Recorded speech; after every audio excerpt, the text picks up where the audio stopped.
La lettre aux chrétiens des Thyatire, c'est le thème de la catéchèse du jour, animé par le père directeur, le père Roger Wawa. Nous sommes en direct. Nous allons prendre les tout premiers messages. Il y a quelqu'un qui demande au père directeur les explications concernant les 4 premiers sceaux de l'Apocalypse. C'est Christian Okalala. Merci beaucoup. En fait, il y a 7 sceaux dans l'Apocalypse. Et ce sont les événements du monde. Ça symbolise les événements du monde dont le secret est détenu par celui qui est le roi du ciel et de la terre, c'est-à-dire Jésus-Christ. Alors, il n'y a que lui qui connaît les secrets des événements, les déroulements. C'est un peu les différentes phases de l'évolution du monde, surtout à l'approche du retour du Seigneur. Et celui qui en détient le secret, c'est le Christ lui-même. Il n'y a que lui. C'est-à-dire, quand on dit sceau, c'est quelque chose qui est scellé, qui est bloqué, qui est fermé, qui est codé. Alors, celui qui peut décoder, celui qui a le secret, qui a le mot de passe, dirait-on aujourd'hui, c'est Jésus-Christ.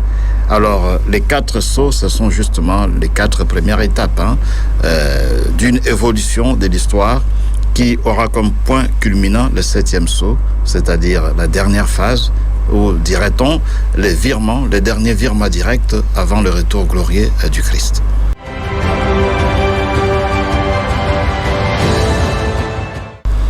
Voilà, merci beaucoup. Nous poursuivons notre message. Nous allons lire. Bonjour au père Roger et toute l'équipe au studio au Marial. C'est le frère hébreu Ola Saba Saint-Marc. Aidez-nous à éclaircir la première question, cher hébreu. Nous lisons seulement la deuxième question. Éclairer la première question. La deuxième question. Mon père, est-il possible aujourd'hui que nous puissions se focaliser pour les visions et prophéties dans nos églises pendant tout est achevé par la Bible. Mes propositions, si vous pouviez nous aider après ces mois de nous parler sur les signes qui nous permettent de bien discerner d'autres visions ou songes. Merci et bonne journée à vous. Si nous pouvons nous focaliser dans nos églises aujourd'hui sur les visions et prophéties, je crois que nous l'avons déjà dit lorsque, il y a quelques semaines, on a animé des catéchèses sur les prophètes et la prophétie dans la Bible et puis dans la vie courante à travers ce qui se passe un peu aujourd'hui dans notre société et puis la prophétie comme faisant partie du ministère de l'Église, la mission prophétique de l'Église, dirait-on. Donc on en a parlé et on avait insisté sur le fait que tout est dit, l'essentiel est dit. Nous avons la tradition et les magistères qui sont justement des garde-fous qui nous permettent de bien observer ce qui est dit dans la Bible. Donc, la tradition comme le magistère ne peuvent pas aller à l'encontre de la Bible. Ce sont des instances, des références qui nous permettent de rester fidèles à la Bible. Alors, donc, vision et prophétie, en tout cas, ça ne sert à rien. Ça ne sert vraiment à rien parce que qu'est-ce que vous allez chercher encore? Jésus, c'est le dernier prophète, en fait. Et puis nous sommes des prophètes de par le baptême. Nous avons comme mission de relayer seulement ce qui a été dit dans l'Évangile. Même si vous lisez ce que l'Apocalypse écrit, c'est juste pour répercuter, pour relayer ce qui dit les Évangiles. Ce que disent les Évangiles plutôt. Donc l'Apocalypse n'invente rien. C'est dans la même ligne que ce que Jésus a dit dans l'Évangile. Alors aujourd'hui, ce qui est important, c'est de suivre l'Évangile et de mettre cela en pratique. C'est cela qui est plus important. Les prophéties entendues comme prophéties d'anticipation relèvent tout simplement d'une certaine faiblesse spirituelle. C'est-à-dire, quand on n'a pas assez de foi, on se sent insécurisé. On ne sait pas de quoi sera fait demain.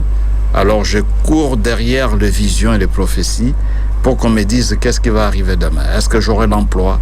Est-ce que j'aurai les mariages? Est-ce que je vais voyager? C'est parce qu'on n'a pas assez de foi. Celui qui a la foi, il va suivre ce que Jésus dit. Ne vous préoccupez pas du lendemain. Le lendemain aura soin de lui-même. Et donc le chrétien vit le présent. Il vit le présent et il s'oriente vers l'avenir et se dirige vers l'avenir dans la confiance et dans l'abandon à la providence divine. pas dans la recherche des prophéties d'anticipation, entre guillemets, auprès de ceux qui se disent prophètes, que nous considérons comme étant des charlatans. Parce que ça, ce n'est pas un ministère à se donner dans l'Église. Commencer à dire aux gens, écoutez, demain vous aurez ceci, vous aurez cela. On n'a pas besoin de ça. Ça, ce sont des féticheurs qui sont experts en la matière, qui font ça. Bon, maintenant, les signes, oui, c'est-à-dire que le signe, c'est la continuité. La continuité. Donc, si quelqu'un peut te dire quelque chose, peut te donner un conseil, il faut voir si ce conseil-là ou si ce qu'on te dit ne contredit pas l'Évangile. En général, tout ce qu'on dit doit aller dans le sens de l'amour. Parce que les péchés, c'est quoi? Les péchés, c'est les manques d'amour. Tous les actes que nous posons et qui vont à l'encontre de la charité, c'est ça les péchés. Et donc, un message ou bien un conseil, une exhortation qu'on peut adresser à quelqu'un nécessite toujours un discernement. Et le discernement, c'est par rapport à ce que dit l'Évangile. Est-ce que ce qu'on me dit est conforme à ce que Jésus nous prêche dans l'Évangile? Et ce n'est pas difficile comme exercice. Est-ce que c'est conforme à l'amour? Si ça va à l'encontre de l'amour, bon, ça... Si quelqu'un t'encourage à ne pas visiter une personne malade, bon, je dis que dès que j'entends ça, je dis non, ça c'est pas évangélique. Parce que justement l'Évangile dit, il faut visiter les malades, parce qu'à la fin du temps, on nous dira, j'étais malade, tu m'avais visité. Si quelqu'un te décourage pour aider les pauvres, parce que tu ne connais pas leur état d'âme, je rejette ça. Ça n'a rien à voir avec l'Évangile, parce que justement l'Évangile dit le contraire. Donc le discernement est assez facile, puisque nous connaissons l'essentiel qu'il y a dans l'Évangile.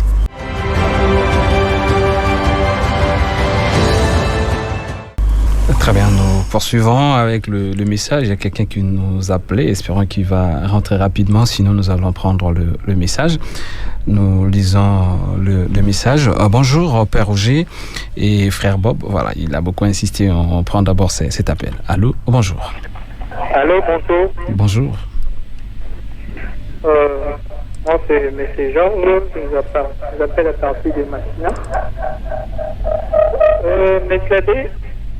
Mes questions, c'est est-ce que vous pouvez me faire comprendre par rapport à ce que vous avez dit, que Dieu ne veut pas la mort de pécheurs, mais qu'il se répand.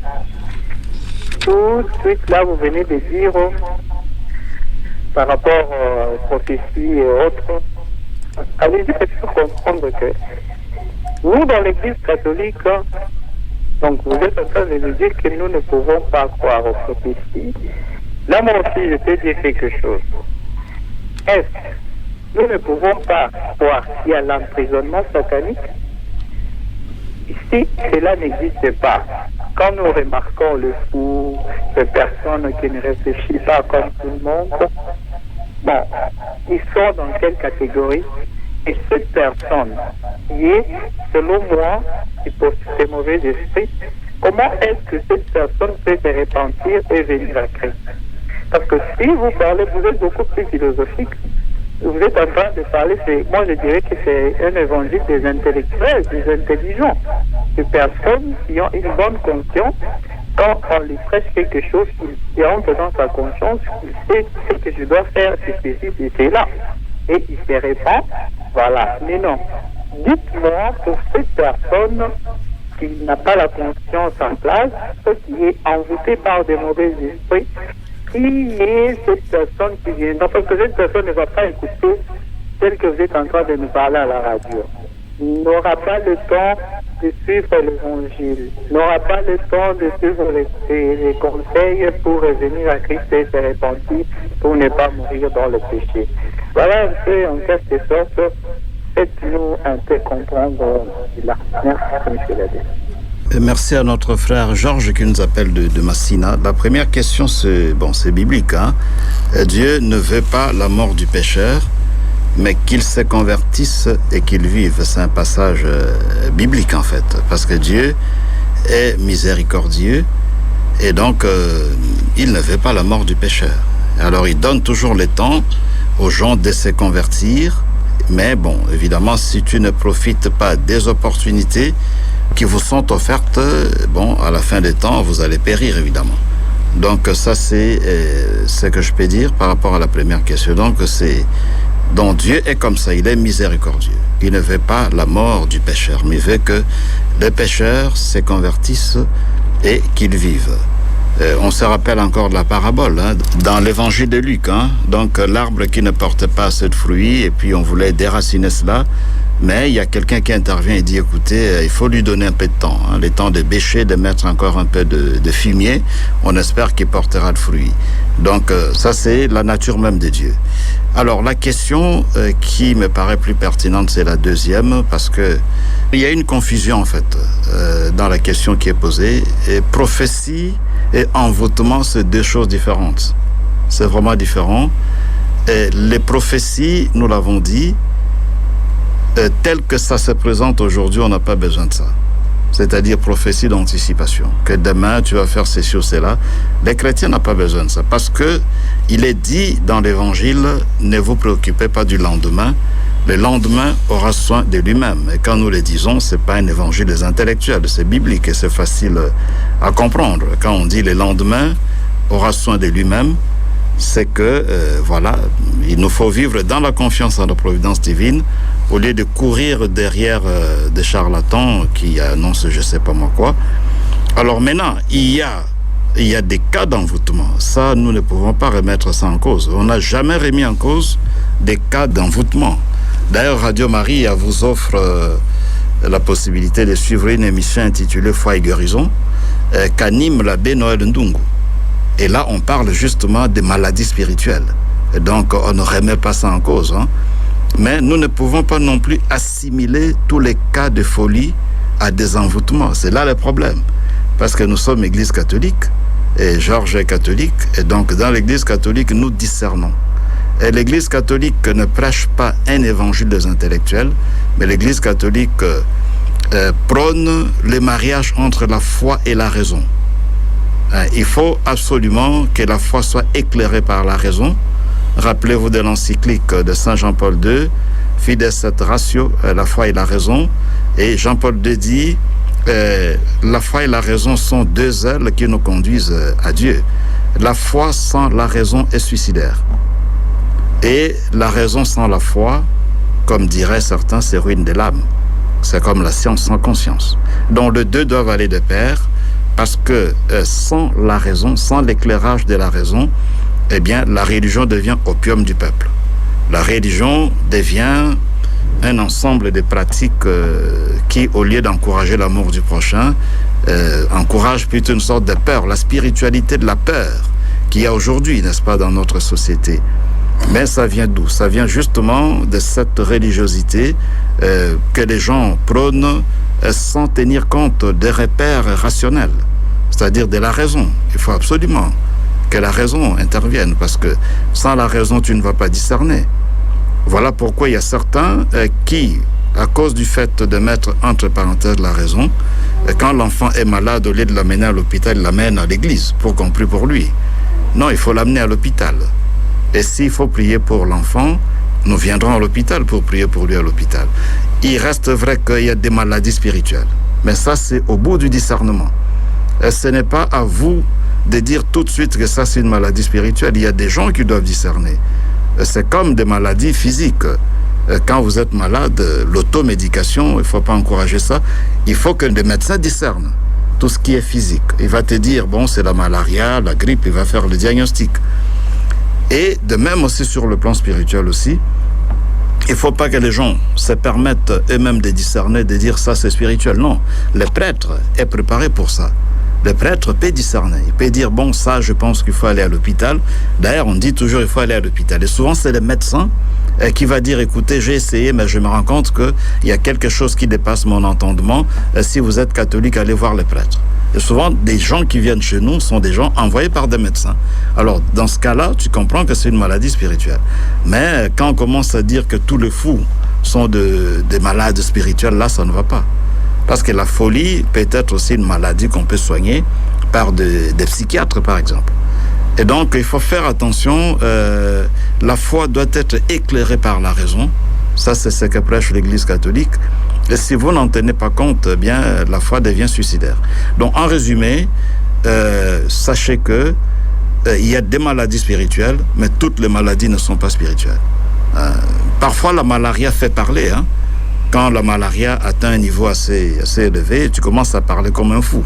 Alors là où, si vous êtes dans une église qui met la raison entre parenthèses, tout de suite, vous commencez la délivrance. Mais après, la personne meurt. Parce que ce n'est pas une maladie spirituelle, c'est la malaria qui a atteint un niveau assez élevé.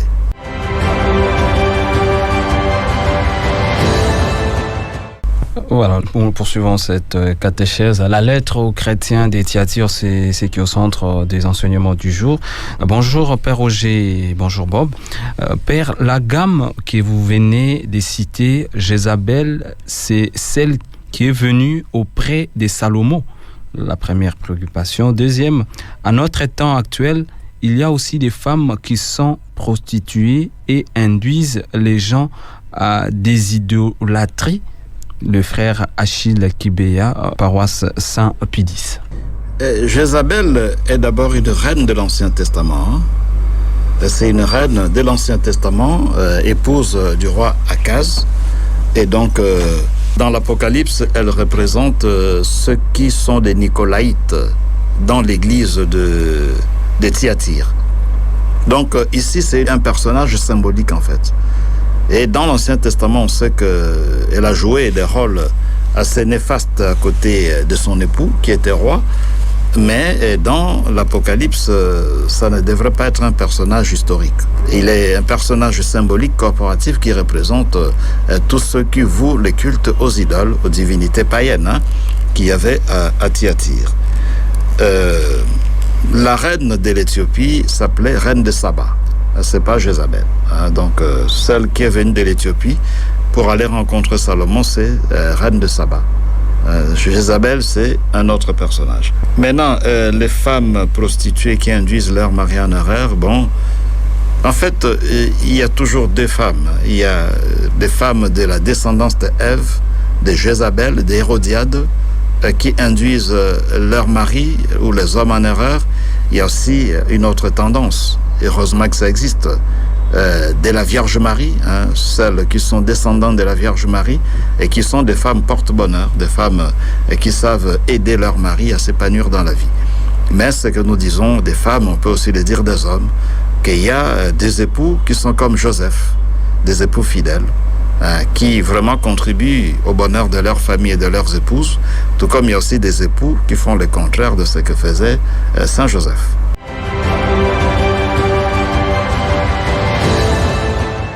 Nous allons écouter ces messages sonores. Bonjour Bob, bonjour mon père et merci pour cette très belle catéchèse. Voici ma première question. Toutes ces lettres de Jésus-Christ adressées à toutes ces 7 églises démontrent quand même que l'église corps du Christ n'est pas du tout sainte, même si elle est apostolique et catholique, sinon Jésus-Christ n'allait pas leur écrire toutes ces lettres dans lesquelles il leur a fait des remarques, n'est-ce pas mon père? Ma deuxième question, qui est finalement sainte? C'est l'Église comme personne morale ou c'est les fidèles qui se réunissent au sein de toutes ces 7 églises? Pour terminer, j'aime beaucoup Jésus-Christ parce que lui, au moins, il commence par reconnaître les qualités de toutes ces 7 églises avant de leur faire une quelconque remarque. Mais ce qui m'inquiète ici, c'est justement ce perfectionnisme que veut palper coûte que coûte Jésus-Christ sur toutes ces églises, sans évoquer la question comme quoi, tant qu'on est ici sur terre, l'Église n'atteindra jamais sa perfection parfaite, mon père. Merci beaucoup, je m'arrête là. Merci beaucoup à Joseph de Marie pour ces 3 questions. Je commencerai par la dernière question. C'est vrai qu'on n'est jamais parfait, on est appelé à la perfection. Et ce que dit Joseph de Marie confirme un peu ce qu'on disait tout à l'heure, que ces églises ont des membres qui se comportent bien et donc il faut les encourager. Il y a des aspects positifs dans ces églises, mais il y a aussi des membres qui déçoivent, des membres qui sont dans l'idolâtrie et donc ils doivent se purifier, ils doivent absolument tendre vers la perfection, comme tout homme d'ailleurs, tout chrétien est appelé à tendre vers la perfection. L'Église est sainte, mais ses membres sont appelés continuellement à tendre vers la perfection évangélique. L'Église est sainte, mais ses membres, et là c'est déjà la deuxième question d'ailleurs, quand il dit qui est sainte, qui est saint, c'est l'Église qui est sainte. Et pourquoi l'Église est sainte? Parce que ses membres sont appelés des saints par vocation. Romains 1,7 appelle les membres de l'Église de Rome des saints par vocation. Si les membres sont des saints par vocation, donc l'Église est sainte. C'est ça, c'est très clair. L'Église est sainte parce que ses membres sont des saints par vocation. Donc nous sommes appelés des saints par vocation parce que nous sommes appelés à nous purifier ou à tendre vers la perfection évangélique ou encore vers la sainteté.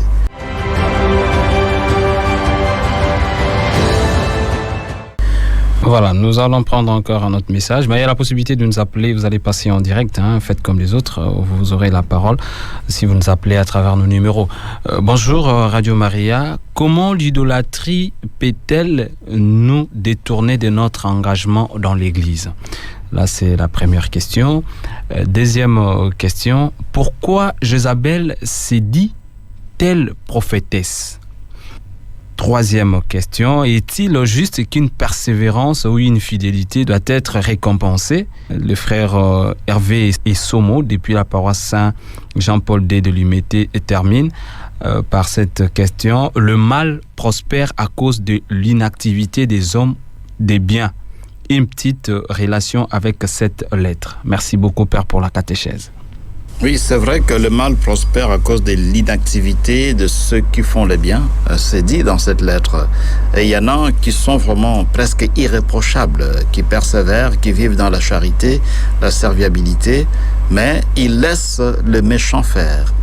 Ils laissent les idolâtres faire ce qu'ils font au lieu de les interpeller, au lieu de les aider à se convertir. Et donc, le mal prospère parce que les hommes du bien se taisent. Parce que les hommes du bien les laissent faire, ça c'est vrai. Et l'idolâtrie et engagement, c'est très bien, très très bien, parce que le thème de ce mois de la Bible, c'est de la redécouverte du Christ à l'évaluation de notre engagement dans l'Église.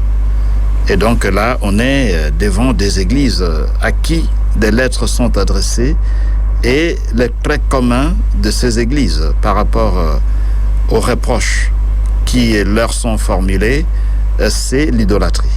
Que ce soit l'église d'Éphèse, de Smyrne, de Thyatire, de Pergame aussi, sont caractérisés par l'idolâtrie. Alors maintenant, comment l'idolâtrie peut-elle porter préjudice à mon engagement dans l'église? Mais oui, parce qu'en fait, l'engagement dans l'église, c'est pas l'activisme. C'est pas l'activisme. C'est-à-dire, on me voit à la messe et puis je donne des offrandes à l'église. Je suis présent quand il y a des réunions du conseil pastoral. Je suis à la chorale. Je suis dans ceci ou cela. Ce n'est pas seulement ça, l'engagement dans l'église. L'engagement dans l'église, c'est en termes de témoignages de vie. Il faut éviter une vision trop activiste de notre engagement dans l'église. Que être engagé, ça signifie être là. Il y a des réunions, je suis là. Le curé convoque, je sais pas moi, une réunion, je suis là. Il y a une activité à la paroisse et je suis là. C'est bien, mais ça ne suffit pas. L'engagement, c'est aussi des témoignages de vie. C'est-à-dire qu'on voit que tu es un chrétien qui, par ta façon de vivre, tu édifies les autres. Alors, si tu es idolâtre, aujourd'hui, les idoles modernes, on les connaît. C'est-à-dire, c'est le plaisir charnel, donc des problèmes d'immoralité sexuelle, problèmes d'argent, le kosu mbongo, et puis le pouvoir. Ce sont parmi les idoles modernes. Quelqu'un qui aime trop le pouvoir. Et donc, si vous êtes dans ces idoles-là, ou bien d'autres idoles que vous connaissez, des antivaleurs, même si vous êtes un peu activiste dans votre engagement à l'église, vous êtes toujours présent, mais ça ne suffit pas, parce que les gens savent. Et les gens parfois même critiquent. Quand ils te voient, ils disent, mais c'est bien, on voit qu'il se donne, mais sa vie, sa façon de vivre laisse à désirer. Et donc, l'idolâtrie est un contre-témoignage. Il ne suffit pas d'être actif dans la paroisse, mais il faut aussi être un témoin. C'est-à-dire quelqu'un qui, par son témoignage de vie, édifie les autres. Jézabel, prophétesse. Oui, parce qu'on parle de la doctrine de Jézabel. Donc, ils enseignent. Donc, des gens qui sont adeptes de Jézabel enseignent. Ils enseignent. Au verset 20e, « J'ai contre toi que tu tolères Jézabel, cette femme qui se dit prophétesse, et qui égare mes serviteurs, leur enseignant à se prostituer et à manger des viandes sacrifiées aux idoles. » Donc ici, prophétie, c'est comme ministère d'enseignement, parce que le ministère prophétique est d'abord enseignement. Voilà pourquoi nous disons que dans l'Église catholique, dès par les baptêmes, nous sommes tous prophètes, parce que chacun de nous est appelé à enseigner aux autres, à apprendre aux autres l'évangile, non seulement en parole, mais par notre façon de vivre. Donc, elle est prophétesse parce qu'elle enseigne sa doctrine, malheureusement, qui est une doctrine idolâtre. La fidélité doit être récompensée, oui, à la fin des temps, le vainqueur sera récompensé, comme c'est dit dans Matthieu 25. Donc, serviteur bon et fidèle, entre dans la joie de ton maître, parce que ceux qui sont fidèles, ils seront récompensés à la fin des temps.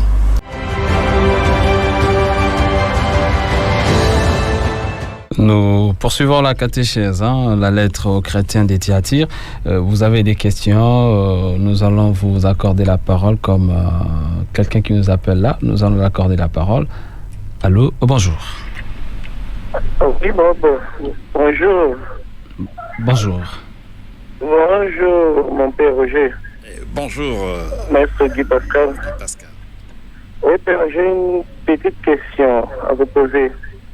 Du fait de lire la Bible presque tous les jours sans cesse peut vous amener à la sanctification spirituelle. Votre explication, s'il vous plaît. Merci. Merci à notre auditeur, Maître Guy Pascal. Lire la Bible peut conduire à la sanctification pourvu que tu la lises pour te sanctifier. La question, c'est celle-là. Vous lisez la Bible pourquoi? Il y a peut-être un danger chez nous, le prêtre, le prédicateur. Le danger consisterait à lire la Bible pour enseigner aux autres. C'est très dangereux. Saint Benoît, je crois Benoît bien sûr, disait toujours que, et c'est cité dans Verbum Domini du pape Benoît XVI, Saint Benoît disait, quand j'aurai médité la Bible, je dois dire qu'est-ce que je dois retenir pour moi-même. Et après, qu'est-ce que je peux enseigner aux autres. Il faut toujours distinguer ces deux niveaux-là. En quoi cette parole m'interpelle-t-elle? Et si je dois l'enseigner aux autres, qu'est-ce que je peux dire aux autres?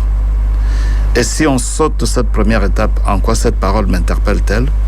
On risque de passer toute sa vie à prêcher pour les autres, sans se laisser sanctifier, grâce à la parole qu'on lit et qu'on médite. Donc, tout dépend de la façon dont on lit.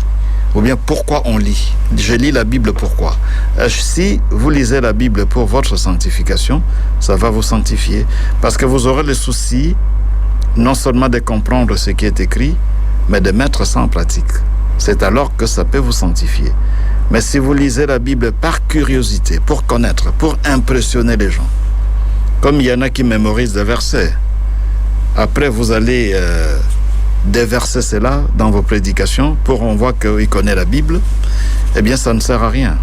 C'est vrai que vous aurez rendu un service pour les autres, mais que sert à l'homme de gagner l'univers s'il vient à perdre son âme?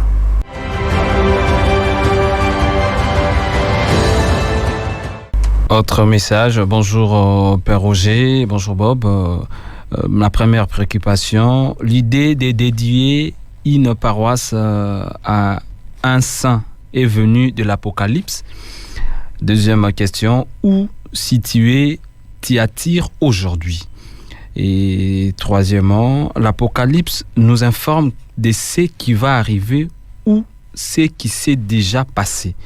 Et la quatrième, je donne toujours, en tout cas la quatrième question n'est pas claire, aidez-nous à éclairer cela. C'est les questions de Jogui Samuel depuis la paroisse Saint-Charles Luanga. Évidemment, il faut peut-être reprendre une à une. La première question, c'est? La première question, l'idée de dédier une paroisse à un saint est venue de l'Apocalypse. Ok, je réponds de façon modeste, parce que ça, ce sont des questions qu'il faut poser aux historiens, peut-être aux liturgistes. Mais ce qui est vrai, c'est que dans la Bible, qui est mon domaine, et quand on parle de l'ange de l'Apocalypse, il y en a qui pensent que c'est l'ange protecteur de ces églises-là. Chaque église avait son ange protecteur. Et donc, c'est une approche qui peut inspirer, qui peut avoir inspiré le fait qu'aujourd'hui, les différentes paroisses sont placées sous le patronage des saints. Donc, il se peut que ça soit possible. Mais ça, c'est la réponse d'un exégète. Il faudrait demander aussi aux historiens de l'Église, aux liturgistes, qui pourront peut-être vous donner des réponses appropriées. Il y a l'abbé José Licolo, il y a l'abbé Edouard Montbillet qui dit souvent des messes ici le matin, qui est aussi historien de l'Église. Je crois qu'ils pourront donner des précisions beaucoup plus intéressantes. Et alors, Thyatire, Thyatire, c'est ça? Oui, Thyatire. Thyatire, aujourd'hui, ça a changé de nom. Ce sont des villes devenues des villes musulmanes aujourd'hui. Et aujourd'hui, c'est la ville d'Akhisar. C'est dans la Turquie. C'est dans la Turquie maintenant. Akhisar, en arabe, c'est la Turquie. Donc, ils ont même changé de nom. Ça s'appelait à l'époque Thyatire. Donc, vous avez ça en Turquie. Et il y a des chrétiens, mais les chrétiens ne sont pas nombreux. C'est plus de musulmans qui occupent cette ville-là. Est-ce qu'il y a encore autre chose? La dernière, l'Apocalypse nous informe de ce qui va arriver ou de ce qui s'est déjà passé. Ok, on a répondu à cette question-là. Ce qui est dit dans l'Apocalypse, il y a des choses qui sont déjà arrivées. Il y a d'autres qui vont se révéler, qui vont arriver. C'est comme dans les évangiles aussi. Dans les évangiles, il est question de choses déjà advenues et puis des choses à venir. Donc la parole de Dieu nous situe toujours entre les passés, les présents et puis les futurs.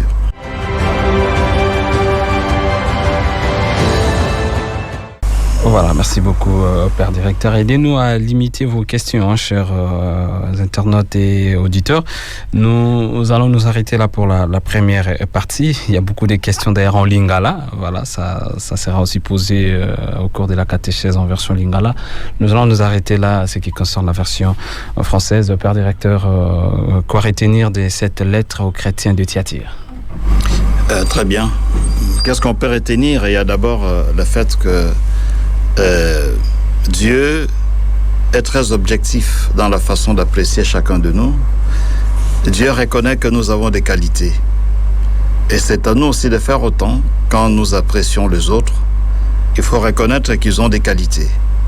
Il ne faut pas gommer les qualités des autres tout simplement parce qu'ils appartiennent peut-être à une région, à une race, à une tribu. Et donc, on oublie ce qu'ils ont de positif.